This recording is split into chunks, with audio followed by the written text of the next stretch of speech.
नमस्कार, मेरा नाम सृष्टि कश्यप सिंह है और आप देख रहे हैं 4PM न्यूज़ नेटवर्क।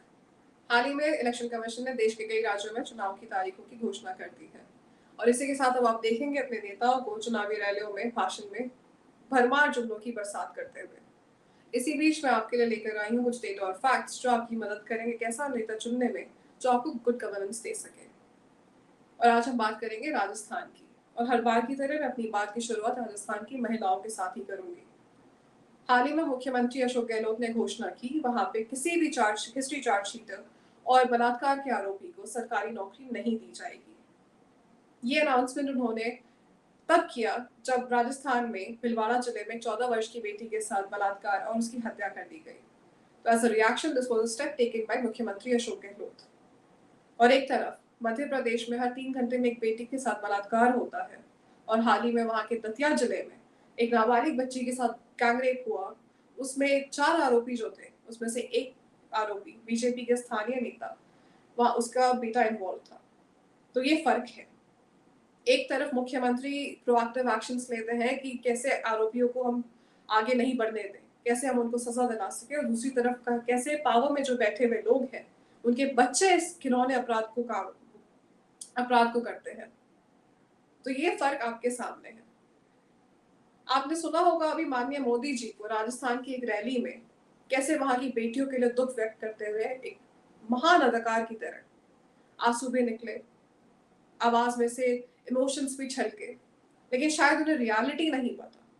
क्योंकि एनसीआरबी के डेटा के अनुसार जो टॉप 5 स्टेट्स हैं जहां पे सबसे ज्यादा क्राइम अगेंस्ट वुमेन है वो असम, दिल्ली, हरियाणा, उड़ीसा और तेलंगाना है। 3 राज्य जो डायरेक्ट बीजेपी के अंदर है और एक राज्य जो बीजेपी सेंट्रली गवर्न करती है। टॉप 5 स्टेट्स में से 4 राज्य आपके अंडर आते हैं, लेकिन आप दुख व्यक्त करते हैं राजस्थान की बेटियों के ऊपर।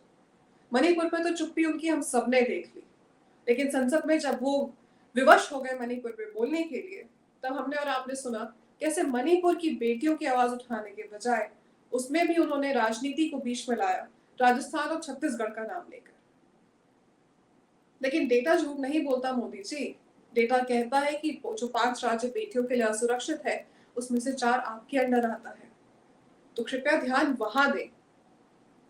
आरोप प्रत्यारोप करने से देश नहीं चलेगा। गवर्नेंस इससे नहीं होती कि आप उंगली किस पे उठाते हैं। गवर्नेंस इस बात से होती है कि आप सोल्यूशन क्या लेकर आते हैं। तो सोल्यूशन ये होना चाहिए कि जो ऐसे आरोपी हैं उनको आगे न बढ़ने दिया जाए समाज में। तभी हम इस अपराध को जड़ से खत्म कर सकते हैं। मध्य प्रदेश में जहां क्राइम अगेंस्ट वुमेन का जो कन्विक्शन रेट है वो 12% है और नेशनल जो कन्विक्शन रेट है वो सिर्फ 25% है, वहीं राजस्थान देश का पहला राज्य है जहां क्राइम अगेंस्ट वुमेन में जो सजा दर है वो 45% है।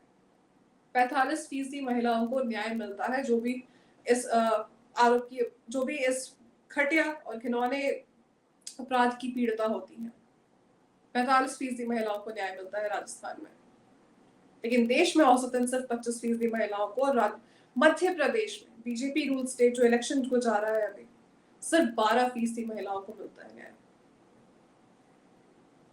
पिछले वर्ष में मध्य प्रदेश में क्राइम अगेंस्ट वुमेन जो है वो 6% की बढ़ोतरी हुई है बलात्कार के मामलों में। 6% की बढ़ोतरी। वहीं दूसरी तरफ राजस्थान में 4.6% की गिरावट आई है बलात्कार के मामलों में। तो ये तो महिलाओं के लिए कुछ ऐसे स्टेप्स है जो दोनों मुख्यमंत्रियों ने लिया और जिसका रिजल्ट आपके सामने है। तो ये दोनों स्टेट्स की जो बेटियां हैं वो उनके लिए डिसीजन काफी इजी कर देगा कि उनकी पसंद कौन होगी, वो किसे चुनेंगे आने वाले चुनाव में। अब हम बात करते हैं एजुकेशन की। एक तरफ जहां मध्य प्रदेश में स्कूल्स बंद किए जा रहे हैं, जहां आदिवासी बच्चे 100 किलोमीटर चलने को मजबूर हो गए एक मांग लेकर कि उन्हें उनके जो जिले में स्कूल है वहां एक शिक्षक जो है अपॉइंट किया जाए। छोटी सी मांग है कि एक शिक्षक अपॉइंट कर दे ताकि वो पढ़ लिख सके, आगे बढ़ सके, कुछ कर सके अपने परिवार के लिए, अपने भविष्य के लिए। दूसरी तरफ राजस्थान में अशोक गहलोत ने 6000 महात्मा गांधी इंग्लिश स्कूल की शुरुआत की है। एक तरफ इंग्लिश स्कूल्स खोले जा रहे हैं ताकि बच्चों को पढ़ाया लिखाया जा सके, उन्हें आगे पढ़ाया जा सके। दूसरी तरफ स्कूल्स बंद किए जा रहे हैं हिंदू मुसलमान के नाम पे। तो किसकी गवर्नेंस के अंदर आपके बच्चों का एजुकेशन एक अच्छा ब्राइट फ्यूचर रखता है? चॉइस आपकी है। किसान हमारे जो अन्नदाता है, मध्य प्रदेश में प्रताड़ित हुए आ रहे हैं, वो सुसाइड करने पे मजबूर है। जो ब्याज दर है वो इतने ज़्यादा है, उसके बाद जो लोन लेने के बाद जो उन्हें प्रताड़ना झेलनी पड़ती है रीपेमेंट की, वो हम सबके सामने, जिसपे वो मजबूर हो जाते हैं सुसाइड करने के लिए, क्योंकि सरकार से कोई मदद नहीं मिलती। क्योंकि ऋण माफ तो बड़े लोगों का किया जाता है, छोटे आम किसानों का नहीं, आम इंसान का नहीं किया जाता। हमारे अन्नदाताओं का ऋण माफ नहीं किया जाता बीजेपी रूल स्टेट्स में, लेकिन बड़े बड़े लोग 20-20 हजार करोड़ के घोटाले करके निकल जाते हैं देश से। वहीं दूसरी तरफ राजस्थान में 21 लाख किसानों का 15,000 करोड़ का ऋण माफ किया गया है कोऑपरेटिव बैंक्स में। 15,000 करोड़, 21 लाख फार्मर्स को ये सुविधा मिली है, उनको ये रिलीफ मिला है जो उन्हें प्रॉमिस किया गया था चुनाव के बाद। और उसके साथ ही उन्हें मुख्यमंत्री कृषि योजना के तहत फ्री बिजली दी जाती है कृषि उपभोग के लिए, ताकि वो अपना उनके काम में रुकावट ना आ सके, ताकि वो जो कर रहे हैं हमारे प्लेट्स में जो खाना वो पहुंचा रहे हैं उसमें कोई दिक्कत ना आ सके। किसानों की हाल आपने देख लिया, बच्चों के हाल आपने देख लिए, महिलाओं का हाल आपने देख लिया, तो चॉइस तो आपकी है ना। अब हम बात करते हैं हेल्थ सेक्टर की।